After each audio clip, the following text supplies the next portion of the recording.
रुको, कौन हो तुम?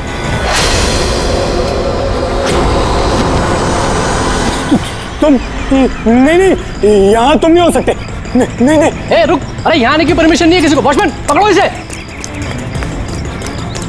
वो देखो भाग रहा है, पकड़ो उसे।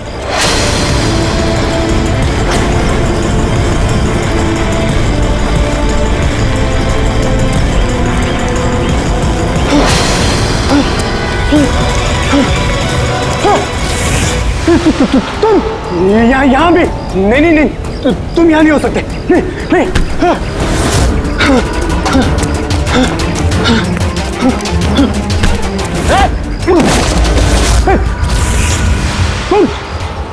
तुम मेरे पीछे क्यों पड़े? तुम मुझे मार दोगे। अरे कौन है? रुक।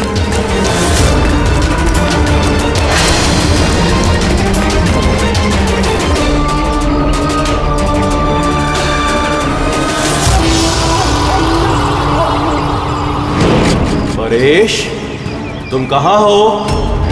मैं तुम्हारी मदद करने आया हूं। देखो, डरो नहीं, सामने आओ। मैं तुम्हें उससे बचा लूंगा। कुछ नहीं कर पाएगा वो तुम्हारा। सामने आओ परेश।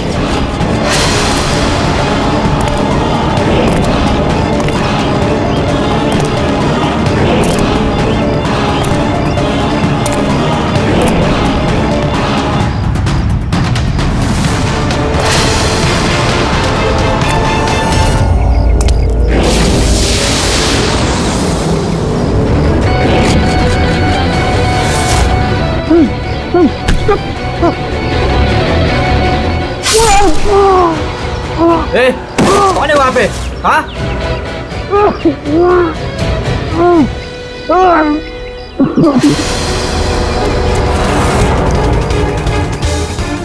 अरे क्या हुआ ये सब? अरे किसने किया? बोलो, बताओ। ठीक तो हो तुम? अरे बताओ किसने किया ये सब? इंस्पेक्टर दया।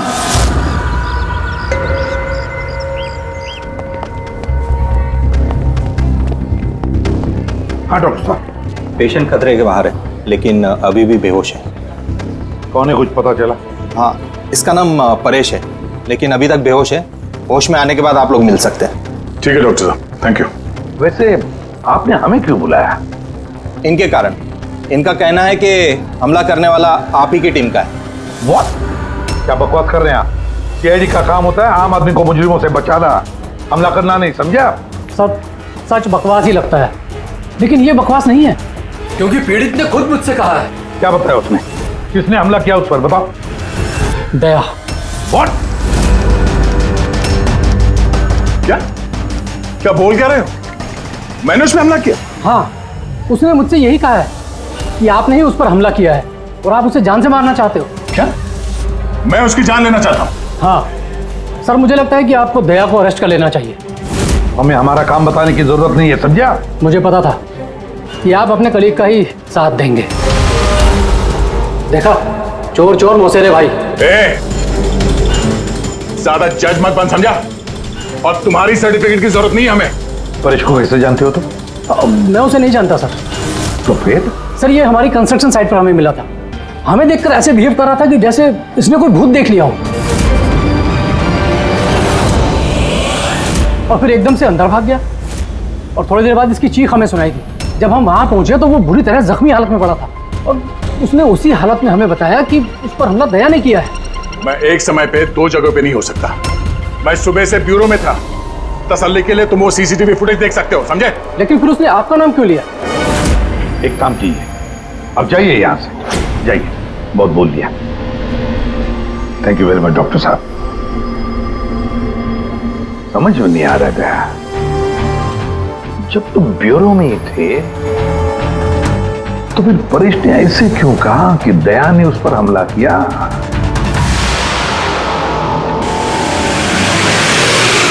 एक बात बताइए, जब आप लोगों ने यहाँ पे परेश को जख्मी हालत में देखा था तो उसके साथ में कोई था या किसी को आते जाते देखा हो? नहीं साहब, वो अकेला ही था।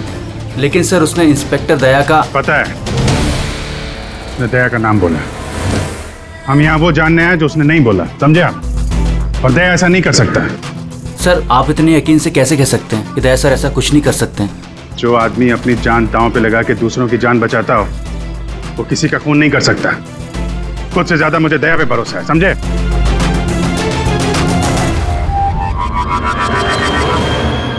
आसपास चेक करते हैं, शायद कोई सबूत मिल जाए।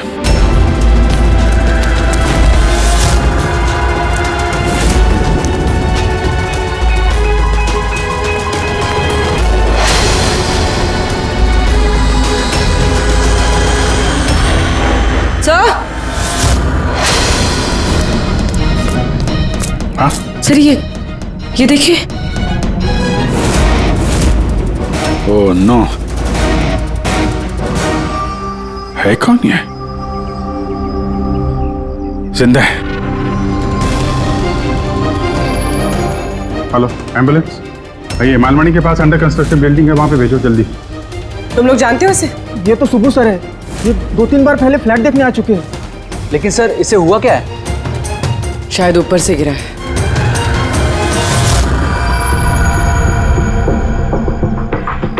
ऊपर से गिरा है या फिर गिराया गया है?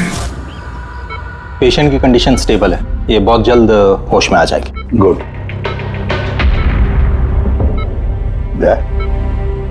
क्या हो गया? इसे तुम ऐसे क्यों देख रहे हो? जानते हो इसे? साहब, अभिजीत तुम यहाँ क्या कर रहे हो? जिस अंडर कंस्ट्रक्शन बिल्डिंग में इस परेश पे हमला हुआ है वहां पे हमें एक और आदमी जख्मी हालत में मिला। और एक आदमी? कौन है वो? तो वॉचमैन बता रहा था उसका नाम सुबू है, वहां पे 2-3 बार आया था मकान देखने के लिए। उसके हाथ में से हमें ये कपड़े का टुकड़ा मिला है। अच्छा, छोड़ दो मुझे मत मारो, छोड़ दो मुझे, मत मारो मुझे, छोड़ दो मुझे। परेश, मैं इसे भी प्रद्युमन सीआईडी से, घबराओ मत, तुम्हें कोई कुछ नहीं करेगा, हम तुम्हारे साथ हैं। दया, दया छोड़ दो मुझे, दया छोड़ दो मुझे, मुझे मत मारो दया। परेश, दया तुम्हारे सामने खड़ा है, मैं इसे भी प्रद्युमन हूँ। दया, दया छोड़ दो मुझे, छोड़ दो मुझे। परेश, दया, दया तुम जाओ, दया तुम क्या चाहते हो मुझसे? दया छोड़ दो मुझे। परेश क्या बात कर रहे हो? दया, दया छोड़ दो मुझे, मुझे मत मारो दया। परेश मैं दया नहीं, मैं अभिजीत हूँ। दया, दया जाओ यहाँ से, जाओ, जाओ। अरे दया इधर है।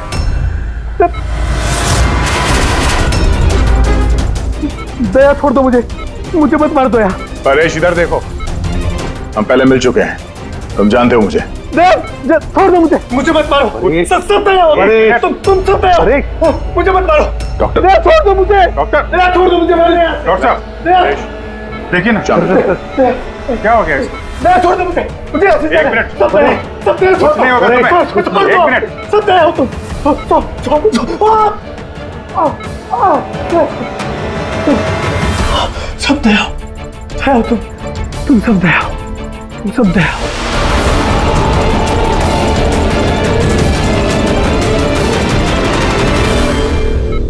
ये चक्कर है क्या? और हर किसी के चेहरे में उसे मेरा चेहरा नजर आता है। हाँ वही तो, इसलिए जब उसने उस आर्किटेक्ट को, उसके असिस्टेंट को, उस वॉचमैन को देखा तो ऐसे बर्ताव करने लगा जैसे उसने भूत देखा है। और उसके दिमाग का भूत दया तुम हो, तुम।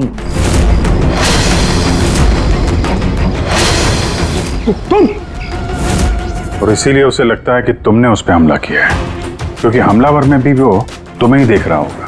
तो मेरी समझ में ये बात नहीं आ रही सर कि मेरा ही चेहरा क्यों?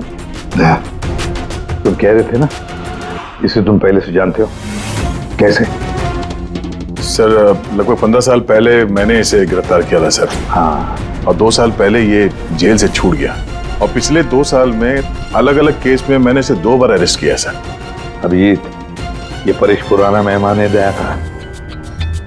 और परेश पे हमला किया किसने और क्यों?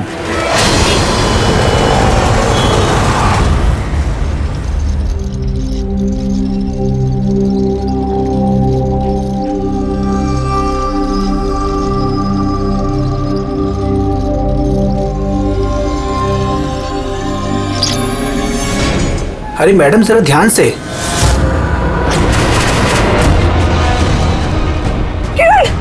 कौन किरण? मैं कोई किरण नहीं हूँ। अरे क्या कर रही मैडम, क्या कर रही हैं आप? आपको कुछ गलतफहमी हो रही है मैम। अरे मैडम, आप ठीक तो हो ना? किरण? कौन किरण?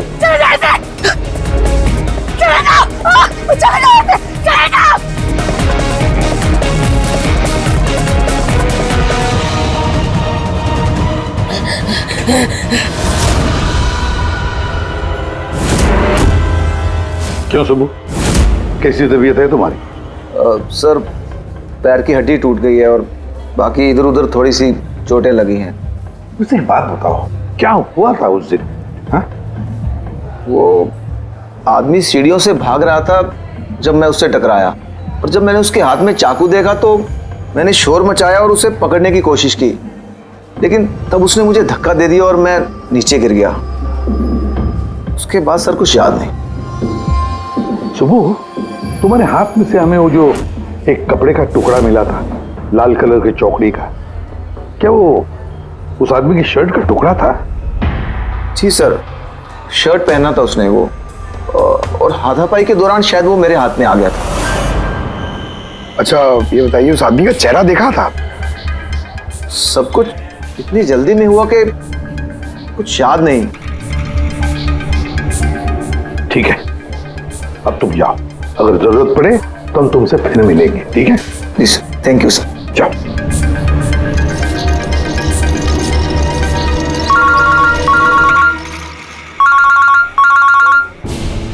आदया, क्या? कहां पर? अच्छा ठीक है, मैं अभिजीत और पूर्वी को भेजता हूं उधर। हाँ हाँ, अभी अभी। यस। क्या हुआ सर? मैं बता रहा था कि किसी सुपरमार्केट में एक औरत आसपास के सभी लोगों पर हमला कर रही थी और हर एक को किरण किरण किरण नाम से पुकार रही थी। देखिए मैडम, हम लोग सीआईडी से हैं, आपकी मदद करने के लिए आए हैं, ठीक है? ये चाकू हमें दीजिए। तुम्हें किरण हो? देखिए मैडम, मैं किरण नहीं हूँ, मैं इंस्पेक्टर अभिजीत हूँ। मैं तुम्हें भी जान से मार दूंगी। मैं नहीं छोड़ूंगी। आप प्लीज नहीं छोड़ूंगी। चाकू रखिए। तुम भी किरण हो, मैं बोल। क्या हुआ? सॉरी। Oh no. अरे क्या हो गया? ये औरत गिर कैसे गई? क्या हुआ? हटिए, आजा। एक्सक्यूज मी, हटिए, पीछे हटिए। एक मिनट पीछे आइए। हुआ क्या है इसको? मैडम सुनिए। क्या हुआ इसे? मैडम, सर ये तो मर चुकी है। क्या? इसके शरीर में टेट्राकोटॉक्सिन या ब्यूरारे नाम का जहर इंजेक्ट किया गया था, जिसकी एक बूंद भी जानलेवा हो सकती है। मगर ये जहर तो हमारे देश में आसानी से नहीं मिलता ना? सिर्फ उसे ही मिलता है जो बड़ा रिसर्च कर रहा हो। तो भगदड़ में किसी ने वो पॉइजन इसे इंजेक्ट कर दिया। मगर एक काम करो, इस हादसे के वक्त का जो सीसीटीवी फुटेज है ना, वो अच्छी तरह से चेक करो। खूनी की तस्वीर उसी में मिलेगी। सर। और सर, इस परेश का क्या? इसे हर जगह मैं ही क्यों दिखता हूँ? सालू के साहब, मुझे तो ये केमिकल की बहुत बड़ी गड़बड़ लग रही है। ठीक है रफरेडी, बस ये वाकई किसी खास केमिकल की वजह से, क्योंकि मुझे इसके और परेश के दिमाग में एक अलग किस्म का केमिकल मिला है। तुम्हारे कहने का मतलब है कि इसी केमिकल की वजह से इन दोनों का बर्ताव एक जैसा है और एक ही चेहरा इन दोनों को दिखता है। हाँ बस, और मैं इस केमिकल को और डिटेल में समझने की कोशिश कर रहा हूँ। मतलब जब तक इस परेश के दिमाग पर इस केमिकल का असर रहेगा, हमें कोई जवाब नहीं मिलेंगे। और अभिजीत, ये कपड़े का टुकड़ा जो आपने हमें दिया था, इसमें से भी हमें कुछ मिला है। कमाल है तारिका जी, आज तो फोरेंसिक में एक के बाद एक सबूतों का खजाना हाथ लग गया है। क्या मिला क्या आपको? ये कॉटन का कपड़ा है और इसके रेशों में आटे के कुछ ट्रेसेस मिले हैं। आटा? सिर्फ आटा? सिर्फ आटा। हाँ वाकई खजाना तो हाथ लगा है। आटा। सर ये फोटोग्राफ है सर। ये जितने भी लोग हैं इनमें से किसी ने उन्हें पॉइजन का इंजेक्शन दिया सर। अब और एक काम करो, ये जितने सारे लोग हैं ना, इन सब की मूवमेंट ट्रैक करो शॉपिंग मॉल में। खून होने से पहले ये लोग कहाँ थे, कहाँ से आए, क्या क्या कर रहे थे, और खून होने के बाद में देखो ये लोग कहाँ गए। ओके?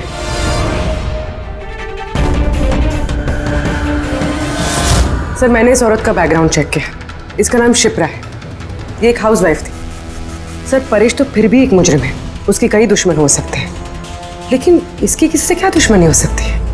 वजह तो कुछ भी हो सकती है पूर्वी, लेकिन एक बात कॉमन है शिप्रा और परेश के बीच में, तुम दोनों के ब्रेन में वही केमिकल मिला है, तो उन दोनों का दुश्मन भी एक ही हो सकता है। इस किरण के बारे में क्या पता चला? सर, किरण शिप्रा का पति था और 2 साल पहले ही उसकी मौत हो चुकी थी। सर, किरण शिप्रा को काफी मारता पीटता भी था। कोई ना कोई बात तो है इस परेश और शिप्रा के बीच में, कोई कॉमन बात, जिसकी वजह से ये दोनों भी उस खूनी के निशाने पर आ गए। क्या हो सकती है वो कॉमन बात? क्या हो सकती है? सर, मैं परेश के पड़ोस में पिछले 5 साल से रहता हूँ, पर अजीब बात है सर, ना मैंने उसे कभी देखा, ना कभी मुलाकात हुई। और कोई नहीं है परिवार में उसके? सर, उसके पिताजी थे, जिनकी मौत तब हो गई थी जब वो जेल में था, और कोई नहीं है। सर, शिप्रा का हस्बैंड बहुत स्ट्रिक्ट था। वो उससे मिलना तो दूर, किसी से बात तक करने अलाउ नहीं करता था। इनफैक्ट वो तो उसको मारता पीटता भी था। सर, उसके हस्बैंड के डेथ के बाद ना मैंने बहुत कोशिश की कि मैं उससे बात करूं, उससे पूछूं, लेकिन उसने इंटरेस्ट नहीं रखा। अच्छा, उसका कोई करीबी दोस्त, कोई रिश्तेदार नहीं था क्या? सर, मुझे नहीं लगता कि होगा। अच्छा। शिप्रा और परेश दोनों की जिंदगी में एक बात कॉमन, दोनों जिंदगी में अकेले थे, ना कोई दोस्त, ना कोई रिश्तेदार। सर, दोनों में एक चीज कॉमन है। क्या? सर, हमने परेश और शिप्रा का कंप्यूटर चेक किया, तो उनकी कंप्यूटर हिस्ट्री से पता चला है कि दोनों ने ही ऑनलाइन सपोर्ट ग्रुप ज्वाइन किया था। अच्छा, ऑनलाइन सपोर्ट ग्रुप मतलब? सर, ये ग्रुप्स है जो डिप्रेशन, लोनलीनेस, ड्रग एडिक्शन और अल्कोहलिज्म में फंसे होते हैं, उनकी काउंसलिंग करता है और उनकी मदद करता है। सर, शिप्रा ने 2 हफ्ते पहले ही एक ऐसा ग्रुप ज्वाइन किया था जो शादीशुदा जिंदगी में परेशान लोगों की मदद करता है, और परेश ने अपने अकेलेपन से निकलने के लिए पिछले महीने ही ऐसा ग्रुप ज्वाइन किया था। अजीब इत्तेफाक है, दोनों ने ऑनलाइन ग्रुप ज्वाइन किया और दोनों को एक ही तरीके की परेशानी हुई। कुछ पता चला इस ग्रुप के बारे में? सर, हमारा साइबर एक्सपर्ट राज इस ग्रुप को ट्रेस करने की कोशिश कर रहा है, जल्दी कुछ पता चल जाएगा। सर, हाँ सर, शिप्रा का खून इसी आदमी ने किया। जिस वक्त उसका खून हुआ था, उस वक्त जितने भी लोग मौजूद थे, ये सबसे ज्यादा अजीब है सर। जिस वक्त अभिजीत सर और पूर्वी सुपरमार्केट पहुंचे थे, ठीक उसी वक्त ये आदमी वहां पहुंचा था सर, और भीड़ में घुस गया था, और जब शिप्रा की मौत हुई तो फटाफट वहां से भाग गया। रेडी, काम करो, हमारा डेटाबेस चेक करो, शायद इसके बारे में कुछ पता चले, कोई लीड मिल जाए। इसका मतलब है सर, ये खूनी सुपरमार्केट में कुछ खरीदने नहीं बल्कि शिप्रा को मारने के लिए आया था।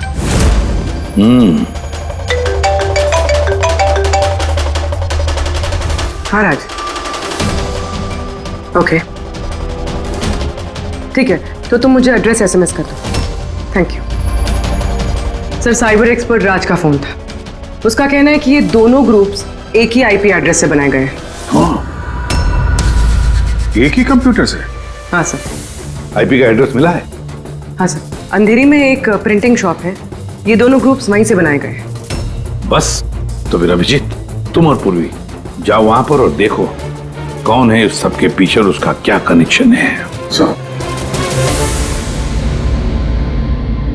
क्या सोच रहे होते हैं? सर, नहीं, पंकज ने अभी बताया कि वो खूनी शिप्रा को मारने के इरादे से ही आया था। तो फिर सर, उसे पता कैसे चला कि शिप्रा वहाँ सुपरमार्केट में है और वो लोगों पे हमला कर रही है?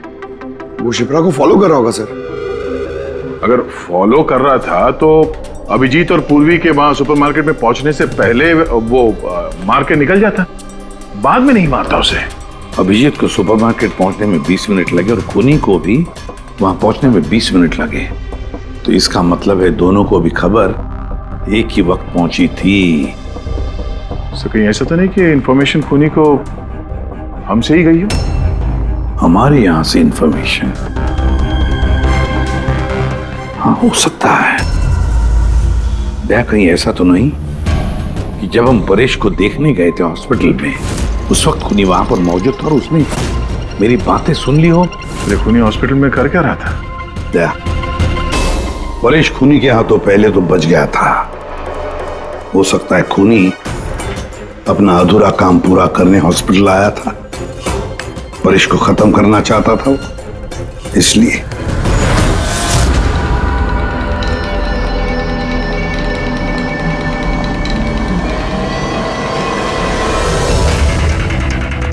डॉक्टर साहब, क्या आपने इस आदमी को देखा है?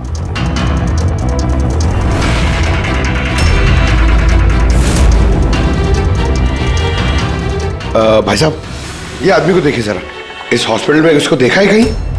हाँ हाँ, इसको तो मैंने देखा है। कहाँ देखा है? वहाँ वेटिंग रूम में।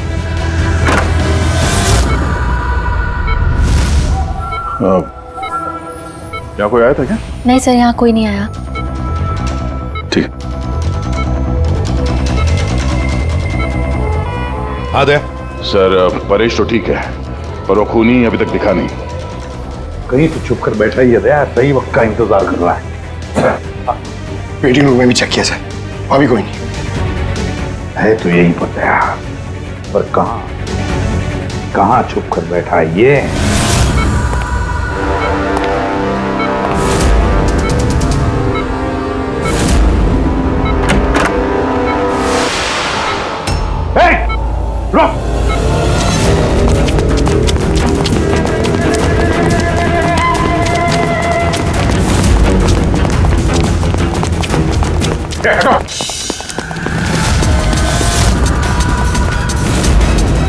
कहाँ भागोगे? रुक!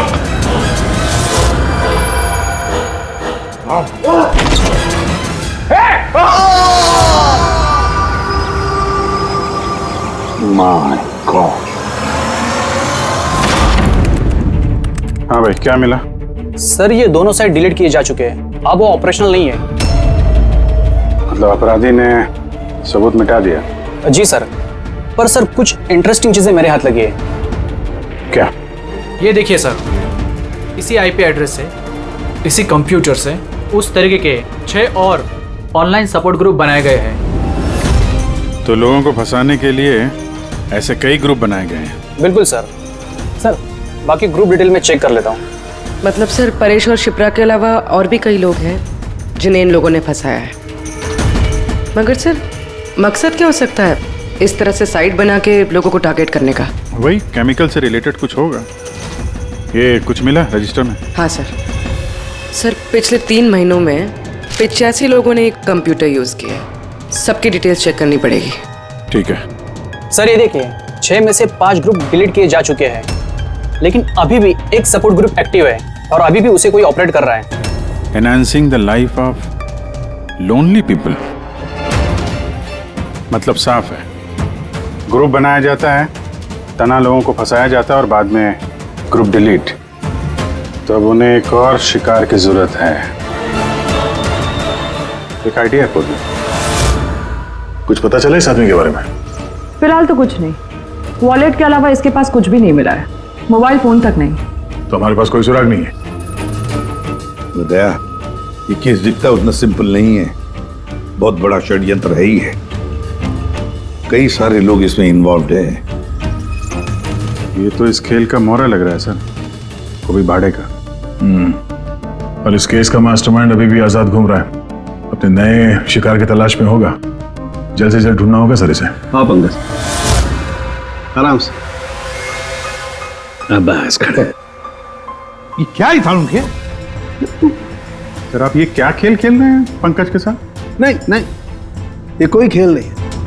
बस मैंने बताया था ना, ये केस बहुत ही पेचीदा है, बड़ा कॉम्प्लेक्स है। याद है ना मैंने बताया था उस परेश के और उस शिप्रा के दिमाग में मुझे एक अलग तरीके का केमिकल मिला था। हाँ, मैंने उस केमिकल को रिप्लिकेट किया और इस पंकज के शरीर में इंजेक्ट कर दिया। व्हाट? तू पागल हो गया शाहरुख है? अगर इसे कुछ हो गया तो? अरे कुछ नहीं होगा यार, बिलीव मी, मैं पागल हूं क्या?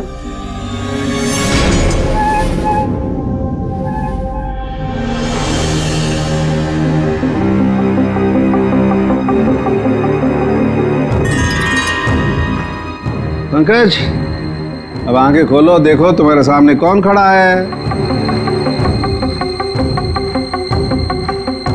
तो फ्रेडी सर है। ग्रेट, ये फ्रेडी सर है ना? अब इस तरफ देखो पंकज, यहां कौन खड़ा है?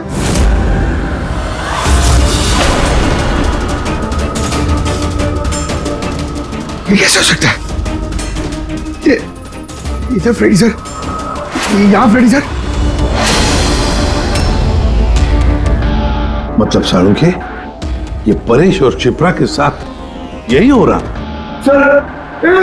बंद कर। बस बस, पट्टी लगा लो, पट्टी लगा लो, बस। ये देखा बस, इसे फ्रेगोली सिंड्रोम कहते हैं। इस सिंड्रोम में इंसान को एक ही चेहरा हर चेहरे में दिखाई देता है। उस इंसान का चेहरा जिसे या तो वो सबसे ज्यादा नफरत करता है या जिससे सबसे ज्यादा डरता है। पंकज, मुझसे इतनी नफरत करता है तू? अरे सर, आपसे नफरत थोड़ी करता हूँ सर, आपसे तो मैं डरता हूँ। पंकज को मैंने इस केमिकल का बहुत थोड़ा सा डोज दिया, इसीलिए इस पर वैसा असर नहीं हुआ जैसा शिप्रा पर और परेश पर हुआ था। परेश और शिप्रा को तो इतना हैवी डोज दिया गया था कि उनके दिमाग पर गहरा असर हुआ और साइकोसिस लेवल पर पहुंच गए। इसलिए दोनों ऐसा रिएक्ट कर रहे थे जैसे सामने भूत दिख गया हो। तो इसका मतलब जैसे जैसे परेश के दिमाग से ये केमिकल का असर कम होगा, नॉर्मल हो जाएगा और हमें अपराधी तक पहुंचने का जरिया मिल जाएगा। हो सकता है, लेकिन दावा नहीं कर सकते। और हाँ, हम ये भी नहीं कह सकते कि इस केमिकल का असर कितने दिनों में खत्म होगा।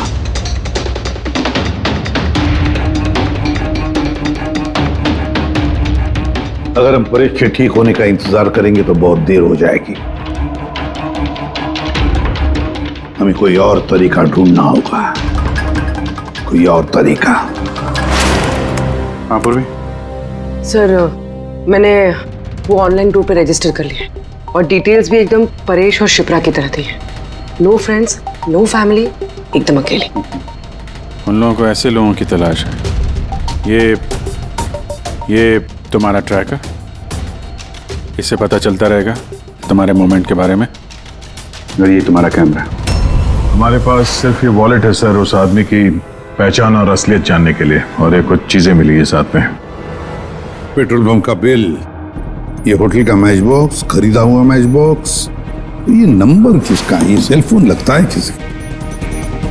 सर हम इस पेट्रोल पंप पे गए थे, वहां से पता चला सर ये आदमी महीने में 2-3 बार वहां पे आता है और सीसीटीवी फुटेज में हमने देखा कि वो अपने बाइक पे हर बार अलग अलग नंबर प्लेट लगा के आता है। हाँ, और पेमेंट कैश में करता है। और सर ये मैच बॉक्स जिस होटल का है वहाँ पे भी हमने पूछताछ की। वो आदमी महीने में 5-6 दफ़ा खाना खाने आता है और पेमेंट भी कैश से करता है। सर ये नंबर के बारे में आप पूछ रहे थे सर, ये बार में एक लड़की है जो काम करती है, उसका है। वो कह रही थी कि उस आदमी का नाम अशोक है और 1-2 बार उनसे बात हुई है, फिर वो गायब हो गया सर। मतलब हमारे पास इस अशोक के बारे में सिर्फ इतनी इंफॉर्मेशन है। एक काम करते हैं, ये सारी जो लोकेशंस है ना, पेट्रोल पंप, बार और ये होटल, देखते हैं कहाँ कहाँ पर है। जरा मैप दिखाओ।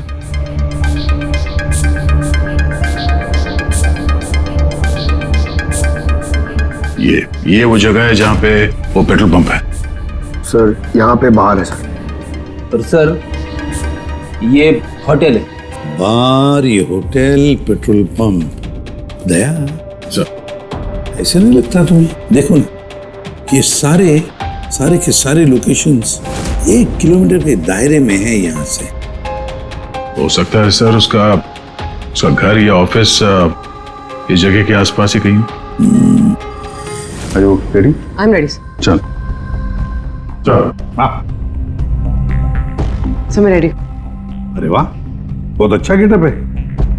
इसके घर का क्या किया? सर पूर्वी के लिए भाड़े पे 1 हफ्ते के लिए घर लिया। आई मीन अल्पा के लिए। अल्पा, ठीक है, गुड। लेकिन पूर्वी चौकन्ना रहना, उनका पहला कदम क्या होगा हमें पता नहीं है। Yes. Good luck. Thank you sir. अब एक काम करते हैं, इस 1 किलोमीटर के दायरे में इस अशोक का फोटोग्राफ दिखाते हैं, सबको दिखाते हैं, शायद कोई निकले जो इसको जानता हो।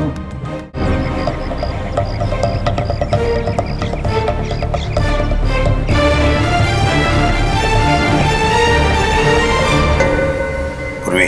हाँ सर। चौकन्ना रहना। सर यहाँ पे तो सब ठीक है।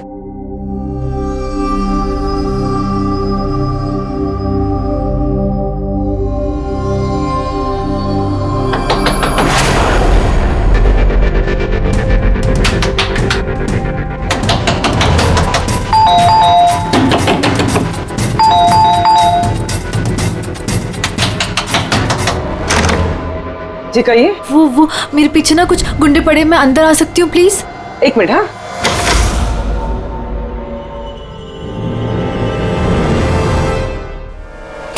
हाँ हाँ जल्दी आओ। क्या क्या क्या हुआ क्या तुम्हें? अरे ये तो आदित्य है, शिप्रा की पड़ोसन। वो एक्चुअली मेरे पीछे कुछ गुंडे पड़ गए थे, मुझे समझ नहीं आ रहा था, इसलिए मैं आपके घर आ गई। कोई बात नहीं। Thank you miss. अल्पा।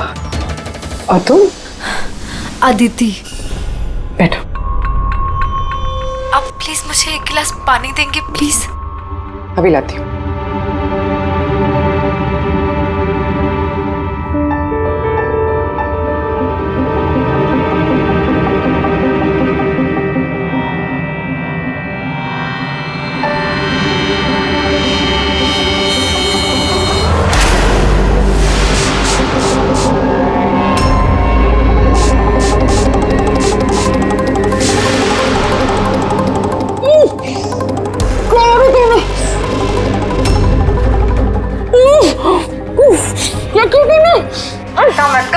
कुछ ऐसा नहीं किया, ज्यादा दर्द नहीं दूंगी तुझे मैं।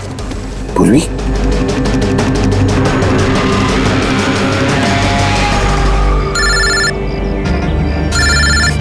हाँ सर। क्या शिप्रा की पड़ोसन अदिति? सर मैं फौरन वहां पहुंचता हूं। नहीं सर, अब अशोक का भी पता नहीं चला। ये सर। सब कुछ प्लान के मुताबिक तो चल रहा है। अब देखते हैं आदित्य पूर्वी को कहां लेकर जा रही है। अरे ये क्या, ट्रैकर एक ही जगह पे मूवी नहीं हो रहा? कहीं ऐसा तो नहीं उन लोगों को ट्रैकर के बारे में पता चला हो, निकाल कर फेंक दिया हो? माय गॉड, अब तक पहुंचेंगे कैसे इन सब तक?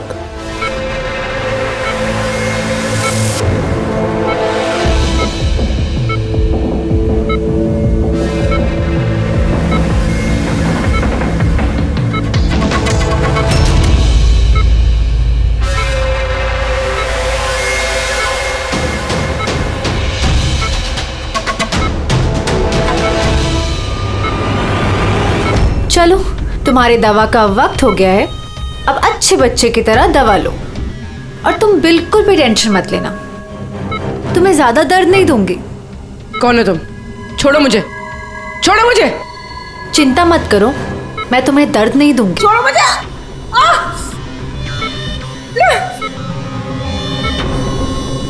मैंने तुम्हें मना किया था ना कि कुछ दिनों के लिए हम किसी नए लोगों को नहीं लाएंगे, क्योंकि सीआईडी वाले हमें पागलों की तरह ढूंढ रहे हैं।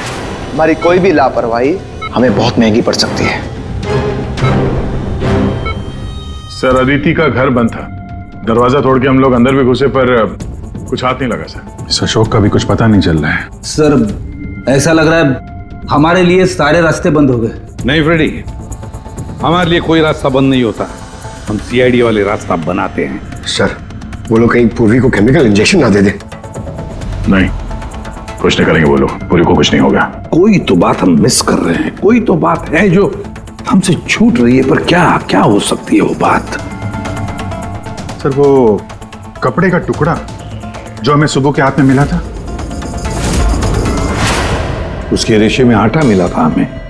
हाँ सर, आटा। जब मैं अशोक के बारे में रोड पे लोगों से पूछ रहा था, हाँ, तो वहां पे मैंने एक आटा की चक्की देखी थी और उसके पीछे एक पुरानी बिल्डिंग भी है। तो फिर जरूर वो आदमी जिसने परेश पर हमला किया उस आटे की चक्की के आसपास ही रहता होगा, इसीलिए तो उसकी शर्ट पर आटा आ गया। सर ये भी तो हो सकता है कि परेश पे हमला करने वाला अशोक ही हो। सर वो कपड़े का टुकड़ा भी अशोक का ही हो सकता है। ये भी हो सकता है कि परेश पे हमला करने वाला और ये अशोक दोनों एक गैंग के लिए काम करते हो और वो गैंग आटे के चक्की के आसपास होगा। सबके सब आटे के चक्की के आसपास ही हो गया अभिजीत, और पूर्वी को भी उस चक्की के आसपास ही रखा होगा।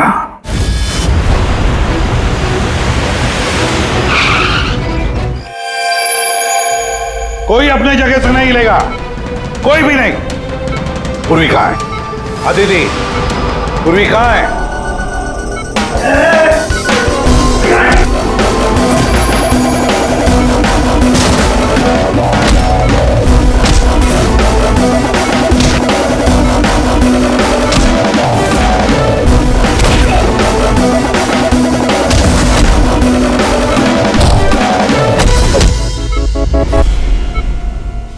सब नर्सेज और डॉक्टर इस तरफ आ जाओ। चले। चलो तुम भी जल्दी।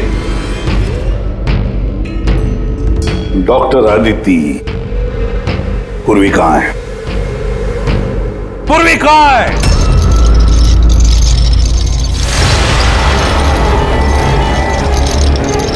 तुम्हारी पूर्वी मेरे पास है एसीपी। सुब्बू तुम? हाँ मैं, जिसे तुम लोग यहां वहां खोज रहे थे ना, वो तुम लोगों के साथ ही था। मुझे देखकर अफसोस तो हो ही रहा होगा ना।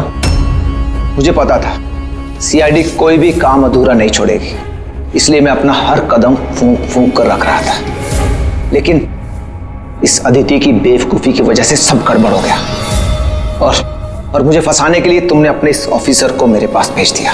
लेकिन अब ये मेरे जाल में फंस चुकी है और मुझे यही यहां से बाहर निकालेगी। तुम्हें क्या लगता है पूर्वी की आड़ लेकर तुम हमसे बच जाओगे? नहीं, लगता नहीं है, ऐसा ही होगा। अगर तुम अपने इस बहादुर ऑफिसर को जिंदा देखना चाहते हो तो मुझे यहां से जाने दो, नहीं तो मैं ये केमिकल इसके अंदर इंजेक्ट कर दूंगा और उसके बाद क्या होगा तुम लोग सब जानते हो। पर ये सब तुम क्यों कर रहे हो? हाँ? अपने बेटे रवि के लिए। अपने बेटे के लिए? हाँ, मेरे बेटे को पार्किंसन नाम की बीमारी है। मैं अपने केमिकल से उस बीमारी का इलाज ढूंढ रहा हूं और मैं जिस फार्मा में काम करता हूं वो मुझे इंसानों पर उसे ट्राई करने नहीं देते। इसीलिए तुमने अपने तरीके से लोगों को फंसा के उन पे ये एक्सपेरिमेंट करना शुरू कर दिया। अगर मैं ऐसे नहीं करूंगा तो मैं सही इलाज तक नहीं पहुंच पाऊंगा। कैसे पता चलेगा मुझे कि इन केमिकल्स का इंसानों पर रिएक्शन क्या होता है? और इसीलिए तुम सपोर्ट ग्रुप में ऐसे लोगों को टारगेट करते थे जो अकेले रहते थे, ताकि अगर वो गायब भी हो जाए तो किसी को भनक ना लगे और तुम उन पर अपने एक्सपेरिमेंट्स आराम से करते रहो। हाँ? अकेलेपन से जूझ रहे परेश को मैंने अपने सपोर्ट ग्रुप के जरिए फंसाया और उस पर एक्सपेरिमेंट शुरू किया। लेकिन इन सबकी गलती की वजह से वो यहां से भाग निकला और तुम लोगों के हाथ लग गया। नहीं तो मेरा प्लान कभी फेल नहीं होता। तभी तुम उसकी जान के पीछे पड़े हुए थे। मैं तो उसे अंडर कंस्ट्रक्शन बिल्डिंग में ही मार डालता, लेकिन वो आर्किटेक्ट बीच में आ गया। वहां तुम भी तो जख्मी हालत में मिले थे, ये क्या चक्कर है? परेश को जैसे ही मैंने चाकू मारा मुझे लोगों की आवाज आई और मैं वहां से भागना चाहा और हड़बड़ी में तुम्हारा पैर फिसल गया और तुम सीधे नीचे गिर गए। मैं तो वहां से भी भाग जाता, लेकिन मेरे टूटे हुए पैर की वजह से मैं भाग नहीं पाया। और इसीलिए तुमने विक्टिम होने का ढोंग किया ताकि तुम सेफ भी रहो और किसी को तुम पे शक भी ना हो। और तभी तुम लोगों की नजर मुझ पर पड़ी। और शिप्रा का क्या? उसे तो तुमने किडनैप नहीं किया था, वो तो सुपरमार्केट में घूम रही थी। सपोर्ट ग्रुप में से अदिति ने शिप्रा को चुना और हमने डिसाइड किया कि हम उसे किडनैप नहीं करेंगे और चुपचाप ये ड्रग देते रहेंगे। खिलाड़ी तो तुम शातिर हो पर थोड़े कच्चे हो, नहीं तो हमारे लिए सबूत नहीं छोड़ते तुम। याद है ना तुम्हारा वो शर्ट, उसका एक टुकड़ा, कपड़े का टुकड़ा, उस पर जो आटा लगा था ना, बस उसी के जरिए हम तुम तक पहुंच गए।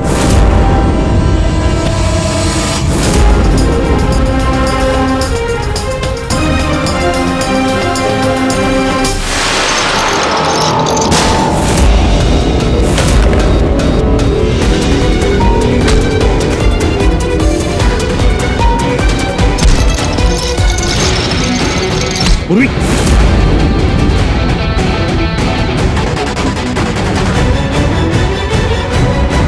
पूर्वी देखो। हाँ, क्या किया तुमने सुब्बू? कभी सोचा है? हाँ? अपने बेटे को बचाने के लिए तुमने न जाने कितने लोगों की जान दांव पर लगा दी, पर यह नहीं सोचा ना कि सही क्या है गलत क्या है। तुम्हारे बेटे को तो हम अच्छी से अच्छी ट्रीटमेंट दिलवाएंगे, मगर तुम्हें जेल की सलाखों के पीछे बिठा देंगे। शायद फांसी का ऑर्डर भी आ जाएगा तब तक।